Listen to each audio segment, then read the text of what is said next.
por nada estéis afanosos, sino presenten sus pedidos a Dios en oración y ruego y acción de gracias. Filipenses 4:6. En esta lección vamos a terminar nuestro estudio de la carta de Pablo a los filipenses y se centra en el hecho de que los cristianos tenemos una doble ciudadanía, la que obtenemos por haber nacido en un cierto país y la segunda es la ciudadanía celestial, que conlleva privilegios maravillosos y también responsabilidades. En el versículo de memoria, que está en Filipenses 4:6, se refleja el amor que el apóstol siente por los filipenses y los llama amados, hermanos míos, gozo y corona mía. Filipenses 4:1, refiriéndose a la guirnalda de vencedor, porque los filipenses eran una corona de victoria para Pablo, demostrando que no había corrido en vano. En esta época, Filipos y el resto del país de Macedonia estaba en manos romanas, aunque había sido antes propiedad de los griegos. Macedonia fue dividida por los romanos en 4 protectorados y Filipos estaba dentro del primero. Además, esta ciudad, Filipos, fue elevada por los romanos al estatus de colonia. Colonia Julia Filipensis era su nombre latino, donde vivían muchos romanos, especialmente militares jubilados, y los niños que nacían en Filipos gozaban del privilegio de tener la ciudadanía romana. En tiempos del Nuevo Testamento, más o menos la mitad de la población era de origen latino. La otra mitad la formaban los macedonios y algunos inmigrantes como los judíos, que aparentemente eran una pequeña minoría porque no tenían ni una sinagoga en la ciudad. Aunque Filipos no era la capital de la provincia ni del distrito, sino que lo era Anfípolis, el hecho de ser un centro comercial y estar en buena ubicación cerca de la Vía Ignacia, que era la carretera romana que cruzaba toda la Macedonia de oeste a este, y eso lo hacía una ciudad muy importante del este de Macedonia. La iglesia de Filipos llegó a ser para Pablo una iglesia muy querida, la cual le envió ayuda financiera cuando estaba encarcelado en Roma. Por nada estéis afanosos. Esto elimina todo pretexto para la preocupación producida por la falta de fe. No hay nada, o no debiera haberlo, que en forma alguna perturbe al cristiano, que sea demasiado pequeña para que Dios no la advierta, ni tampoco hay nada demasiado grande de lo cual Dios no pueda hacerse cargo. Él sabe lo que necesitamos, desea que tengamos todo lo que es para nuestro bien. Estar afanoso o ansioso describe la desesperante preocupación inevitable para los que dependen de sí mismo en medio de las dificultades de la vida. Es posible hundirse bajo esa ansiedad o bien elevarse por encima de ella, echando toda ansiedad sobre él, porque tiene cuidado de todos sus hijos, como dice Primera de Pedro 5:7. El pensamiento de la proximidad de la segunda venida del Señor debe ayudarnos a liberarnos de las preocupaciones terrenales. En la segunda parte del versículo de memoria, Pablo muestra el por qué el cristiano no necesita estar preocupado por los asuntos de esta vida. Y es porque por medio de la oración puede presentar todas sus necesidades a Dios. Ahora debemos saber que no presentamos nuestras peticiones ante Dios para hacerle saber nuestras necesidades, porque Él conoce nuestras necesidades antes que le pidamos nada. En el Sermón del Monte, en Mateo 4, 6 al 8, Jesús dijo: no os hagáis semejantes a los gentiles, que piensan que por su palabrería serán oídos, porque nuestro Padre sabe de qué cosas tenéis necesidad antes que vosotros le pidáis. La oración no le da a Dios informaciones que de otra manera no podría saber. Tampoco es un medio para convencerlo de que haga lo que de otro modo no querría hacer. La oración tiene la función de unirnos con el omnisapiente y condiciona nuestra voluntad para que cooperemos eficazmente con la voluntad divina. La oración y el ruego por un propósito o una necesidad particular debe ser acompañada con acción de gracias. Esto nos ayuda a recordar las misericordias pasadas y nos prepara para recibir mayores bendiciones. Como cristianos somos ciudadanos de un reino celestial y esa ciudadanía nos conlleva maravillosos privilegios y también responsabilidades. El primer punto que vamos a ver es modelos. Filipenses 3, 17 al 19. La importancia de los modelos a quienes emular es evidente, tanto en la infancia como en la edad adulta. Nuestro mundo hoy rebasa de malos modelos que los medios de comunicación muestran y relatan los problemas escandalosos y las vidas desastrosas de los famosos. Cuando Pablo dice, sed imitadores de mí, no estaba tratando de ninguna manera de desviar la atención de ellos de Cristo hacia sí mismo. Lo que quería era conducirlos a Cristo por medio del ejemplo de su vida cristiana. Pablo había seguido la voluntad de Dios al apartarse de un pasado cómodo y privilegiado para seguir la voluntad de Dios y de sufrir por esto persecución, muchas penurias y aún la cárcel. Gracias a Dios hay muchos modelos de cristianos de la antigüedad y también modernos que deberían ser nuestros modelos para imitar. Los ejemplos de seres humanos piadosos pueden inspirarnos a caminar más cerca de Dios. Si examinamos la historia del movimiento adventista, descubriremos que Dios los guió paso a paso a los pioneros que son verdaderos modelos para nosotros. Dios guía a su pueblo paso a paso. La primera etapa, que fue desde 1844 hasta 1850, dio tiempo para construir una plataforma doctrinal. La segunda, desde 1850 a 1874, permitió el surgimiento de una base de poder en los Estados Unidos para sostener el programa de las misiones extranjeras.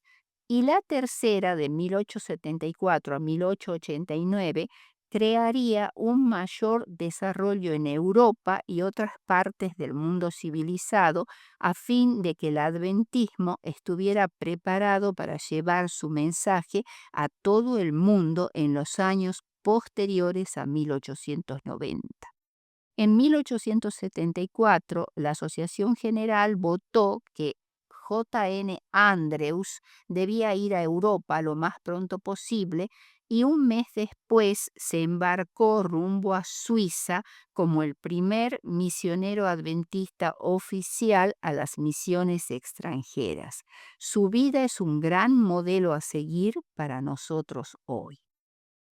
Ahora nos preguntamos, ¿cómo era el mundo de Pablo? Pablo vivió en un mundo en el cual la influencia del ambiente helenístico en el cual había nacido era muy fuerte, al punto que su nombre hebreo Saulo se transformó en Paulos o Pablo, un nombre romano, bajo también influencia griega. Tenía el ventajoso privilegio de ser ciudadano romano. Fue hebreo por nacimiento, educación y sentimientos, a pesar de sus contactos tempranos con la cultura y la filosofía griega y romana.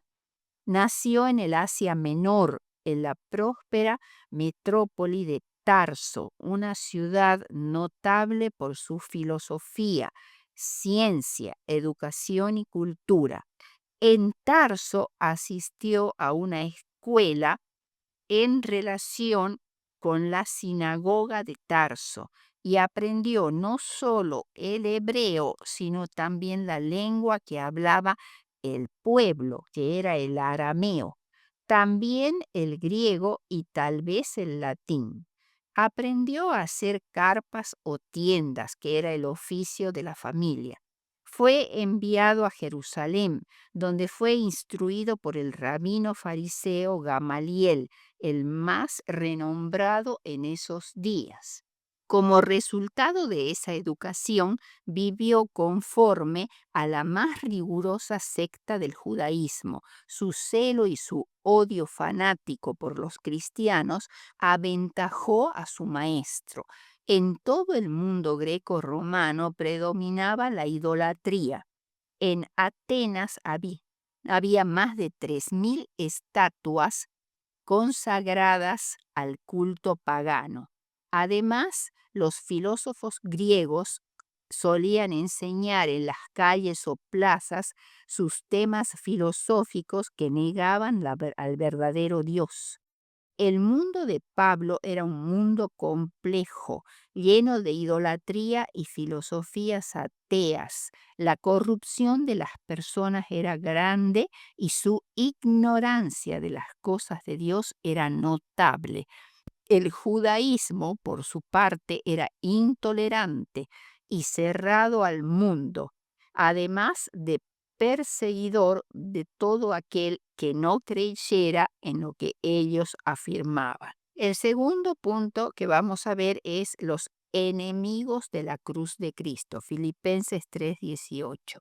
Pablo denomina enemigos de la cruz de Cristo a las personas que pretendían ser cristianos mientras sus vidas no mostraban una relación de igualdad con el poder del Evangelio. O sea, era prácticamente no conocían el poder del Evangelio. Se preocupaban por las cosas terrenales y llevaban una vida inmoral. Eran, según los describe Pablo, enemigos de la cruz, el fin de los cuales era su perdición, y su Dios es el vientre, es decir, sus apetitos sensuales que dominaban sus vidas. Pervierten la libertad convirtiéndola en libertinaje. Solo piensan en lo terrenal más que en lo espiritual. El tercer punto es permanecer firmes en el Señor. Filipenses 3:20 y 21. Mas nuestra ciudadanía está en los cielos, de donde también esperamos al Salvador, al Señor Jesucristo, el cual transformará el cuerpo de la humillación nuestra para que sea semejante al cuerpo de la gloria suya, por el poder con el cual puede también sujetar a sí mismo todas las cosas. La notable diferencia entre un verdadero cristiano y un enemigo de la cruz de Cristo es que los primeros tienen su ciudadanía en los cielos. Pablo se dirige a los cristianos en Filipos, aludiendo a su ciudadanía celestial, por lo cual debían comportarse dignamente y ser leales y fieles, pacíficos y amantes, bondadosos y humildes. El cristiano necesita recordar siempre que es ciudadano del cielo. Nuestras acciones deben demostrar esa ciudadanía, hacer que el cielo sea atrayente para los no cristianos, los que esperan con urgencia y ansiosa expectación la segunda venida de Cristo, sentirán que los asuntos terrenales son insignificantes, pues pronto terminarán los afanes de este mundo. Esta ciudadanía celestial se relaciona con la muerte simbólica en el bautismo de la naturaleza carnal, y la nueva naturaleza se revelará en la segunda venida de Cristo. La promesa de Cristo no solo es el fin de la muerte, sino un cuerpo totalmente nuevo, un cuerpo de gloria. Nuestra ciudadanía celestial incluye la resurrección y la vida eterna. Y en el cuarto punto, regocíjense siempre en el Señor. Filipenses 4:4-7. Regocijaos en el Señor siempre. Otra vez os digo, regocijaos. Pablo nunca se cansa de repetir que el gozo santo es uno de los principales deberes y privilegios del cristiano. Es la nota tónica de toda la epístola. Aunque Pablo está encarcelado y sabe que su destino es incierto, encuentra motivos para regocijarse. Qué admirable es esto. Muchas veces nosotros los cristianos andamos arrastrándonos literalmente por esta vida, siempre quejándonos, siempre temerosos y siempre descontentos. Lo de Pablo, más que un pedido o sugerencia, es una orden. Regocíjense siempre en el Señor. Una consigna, sentir ese gozo que proviene solo del Señor. El gozo santo es uno de los principales deberes y privilegios del cristiano. Una de las razones para este gozo es que el Señor es siempre el mismo. Sin su consideración, su poder, su amor son los mismos en tiempos de aflicción y en tiempos de prosperidad. El poder de Cristo para proporcionar paz al corazón no depende de circunstancias externas, de modo que el corazón que se refugia en Él puede regocijarse continuamente. El gozo se pierde en medio de circunstancias desfavorables. El creyente se distinguirá entre sus vecinos o compañeros por su gentileza, un espíritu opuesto a la disputa y al egoísmo, una clemencia para con todos. Y esta exhortación se hace más imperativa con la perspectiva de la segunda venida de Cristo.